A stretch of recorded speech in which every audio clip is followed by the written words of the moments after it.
Wala na ba talagang Jomcar? Hindi na ba ibablog ang Jomcar? Pero sana, wag nang magal o magtampo.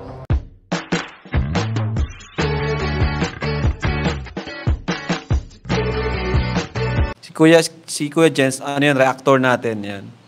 Official reactor. Hello mga kalingap! Welcome back sa aking YouTube channel, This is Kuya Jens. So kung bago ka lang sa aking YouTube channel, huwag niyo pong kalimutan mag-subscribe at click the bell button para like ang updated sa ating mga bagong upload na video. At huwag po natin kalimutan suportahan ng Butim Kalingap, si Panguna ni Kuya Val Santos Matubang, Ate in the Vlog at syempre Kalingap Rob. At pakisuportahan din po ang aming makasamahan sa Butim Kalingap. Nandyan po ang K-Boys, Kalingap Partner, Kalingap Reactor at lahat po ng charity vloggers sa buong Pilipinas na tumutulong sa mga kababayan natin na lahat may hirap. Suportahan po natin lahat guys. So ngayong araw mga Kalingap ay panoorin po natin itong naging interview ni Kuya Nel kay Kalingap Jomar, kung saan po dito po mga Kalingap ay mapanood po natin ang pakiusap ni Kalingap Jomar sa lahat po ng sumusuporta sa Jomcar at mga nakakamiss sa kanilang tambalan. Panood po mga Kalingap sa main channel ni Kalingap Rob. At dito nga mga Kalingap ay malalaman po natin ang totoong status ng vlog sa Jomcar sa main channel ni Kalingap Rob.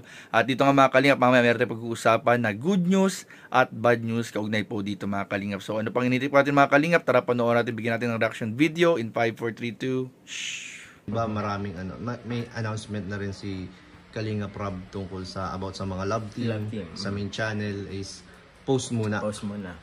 Hindi lang isa, kundi halos lahat sa main channel Kung ay pwersa, Edgy. pwera sa Etsy. Oo. Ikaw ba bro, alam mo ba ang dahilan kung bakit na ano? Ako bro, kahit pa paano may idea din naman ako. Ano rin kasi yan, sa toxic din kasi yan, toxicity. Dahil sa mga fans, yun nga, panatiko, isa rin yun.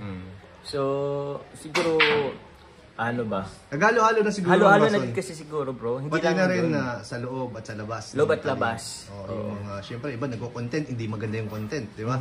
So, tsaka syempre, di naman, about yun sa mga, dito sa lugar natin, di ba? Oh, dito rin, meron din dito. Meron din dito. So, parang si Kalingap Rob, hindi naman siya nagsasalita talaga about dyan. So, gumagawa na siya ng action. Gumagawa na action. Gumagawa siya ng way na kahit hindi siya magsalita is iparamdam sa atin. No, ganun yung nararamdaman. And kung ano man yung naging desisyon, respetuhin natin. Yes, respetuhin yun lang natin. naman talaga. Kasi para din naman ito kakabuti ng ano ng karamihan. Pero ikaw bro, sa ano, para sa iyo, ikaw bro, tatanungin kita, wala na ba talagang Jomcar? Meron pa. Hindi na ba ibablog ang Jomcar? Di ba sabi ni Kalingap Rob is ipopost? Oo. So, post muna. Pero di natin alam kung kailan o tagal. Pero ang alam ko kasi bro, kay Kuya Bal, andun ang Jomcar kay Kuya Bal. So, sa mga nakami sa Jomcar, abangan niyo po kami kaya sa serye po ni Kuya Bal, yung ano nga yung Alikabok sa Dagat. Yes. So, kanina lang. Kakashoot nyo lang, no? Kakashoot ko lang namin kanina, ni Kuya Val. So, meron pa kaming shoot sa this weekend. Yun. Opo. And baka kasama dyan si Carla. So, Uy, abangan nyo na lang. grabe. So, magkikita na kayo? Yan ang hindi natin alam. Hindi natin alam. Pero bro, ano naman ang masasabi mo sa mga viewers and supporters na medyo na dismaya sa desisyon ni Kalingap Rob? At parang may iba kasi medyo nagagalit din sa ano, bakit daw pinahinto, ganyan. Anong masasabi mo sa kanila? Actually, wala naman ibang ano si Kalingap Rob lang din naman talaga. Siya ang bumuo, siya rin ang may karapatang mag-stop, mag-post. Yung galit siguro, paano ba? Di rin natin kasi kuya control yung Di rin masisi. Pero sana wag nang magalit o magtampo. Sobrang tagal din naman. Oo, matagal. Sobrang tagal din naman ng pagsasamaan natin sa ano po ni Kalingap Rob. Record breaking na yun. Record breaking nga daw, sabi nila. And siguro nakalimutan din kasi bro ng iba. Na si Kalingap Rob talaga yung nag-ano sa amin. Ang bumuo sa inyo. Ang bumuo sa amin. Yun nga, si Kalingap Rob ang nagpalakas sa kung anong meron kayo ngayon na ano. Opo. Tapos, parang dumating, siguro sa kabaan siguro, dumating na rin yung time na parang naging panatiko na masyado. To the point na na sinisira na si Kalinga Prab, Oo. nagagalit na si Kalinga Prab. Meron akong meron akong napanood, na clip lang yun, I don't know kung ano. Pero mula naman daw problema kay Kalinga Prab kung napamalsa sa amin, yung mga supporter o viewers sa amin ni Carla. Kaso, nasaktan lang din naman siya bro, kasi yun nga, ba't kailangan pang sabihin tapos magalit sa kanya, di ba? So, dun, Hindi na lang maging thankful. di na lang maging thankful. So dun, parang unfair naman yun bro, sa mismong nag-ano sa amin. Yes, Carla. yes. Opo. Dahil sa kanya, kaya meron kayong minahal, Oo. parang gano'n. Yan. Tama. So it's not fair naman po na kailangang magalit pa kay Rab, i-discredit siya o kung ano man.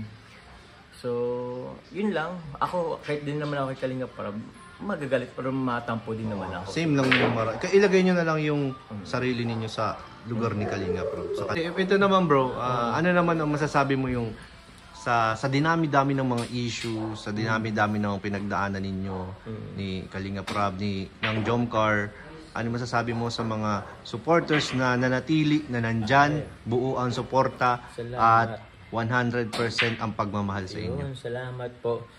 Yun, nagpapasalamat tayo sa mga supporters, sponsor, viewers, na Siyempre, andun pa rin yung mga understanding, no? na very understanding. Sabi nila, siyempre support din naman sila kay Kalinga Prab at naiintindihan nila. Yun ang mga gusto ko, Kuya Nel, na hindi nila inaano si Kalinga Prab. Yes. Kasi ako po personally, nasasaktan ako kapag pag inaano nila si Kalinga Prab, pag may nalalaman akong galit sila kay Kalinga Prab, tapos sumasang-ayon sa atin or sa akin, ayoko din naman yun. Nasasaktan din naman ako kasi kaibigan ko din naman. Oh.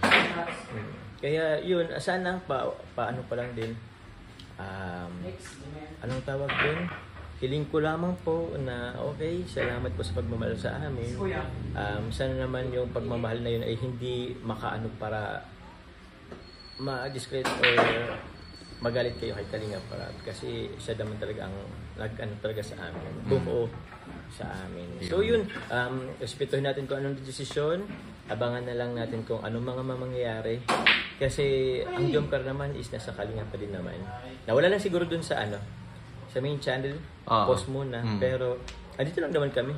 So ayun po mga Kalingap, sa mga gusto kong makapanood po ng full length po ng interview ni Kuya Nel kay Kalingap Jomar, ay puntahan po ninyo yung YouTube channel ni Kuya Nel at andun po mga Kalingap yung buong length o full vlog po ng interview niya kay Kalingap Jomar patungkol po dito sa topic na ito. At ayun nga mga Kalingap, napanood nga po natin yung naging pakiusap po ni Kalingap Jomar sa mga taga-suporta na nagmamahal sa Jomcar na sana naman po daw mga Kalingap ay maunawaan po natin yung naging desisyon at yung ginawang aksyon ni Kalingap Prab patungkol po sa ilang mga bagay po na may kaugnayan po sa mga love team. At sana nga po mga Kalingap ay patuloy pa rin nating suportahan ang Jomcar, hindi lamang sa main channel ni Kalinga Prab, kundi po pati sa channel po ni Kuya Val at sa kanilang mga personal channel po mga Kalingap. At sinabi nga rin ni Kalingap Jomar na post lang naman po mga Kalingap, samantala lang po na hindi mapapanood sa main channel. Pero ang good news po dito mga Kalingap, alam natin na ang episode 100 ay pinaghahandaan sa main channel ni Kalinga Prab. Subalit ang medyo bad news lang po dito ay baka medyo matagal-tagal lang po ng konti dahil 2 weeks pa po, almost 2 weeks pa po mga Kalingap yung magiging pag-travel po sa Vietnam at inaasahan po natin na yan po yung magiging episode 100 at pasabog abangan nyo po yung pasabog yan mga Kalingap sa travel sa episode 100 ng Tambalang Jomcar mga Kalingap. At ayun nga po mga Kalingap, nakita naman po natin mga Kalingap na okay naman po si Jomar at si Carla na palagi pong nagkikita at nagbabanding kahit po wala sa camera or off the vlog, ay palagi po silang nagkikita at nagbabanding, kaya wala pong dapat ipag-alala sa status po ng mag-aguma Kalingap. So yun lamang po at maraming po salamat sa panunood. Please don't forget to like, comment, share, and subscribe sa ating mga video. Maraming po salamat. God bless. Bye-bye.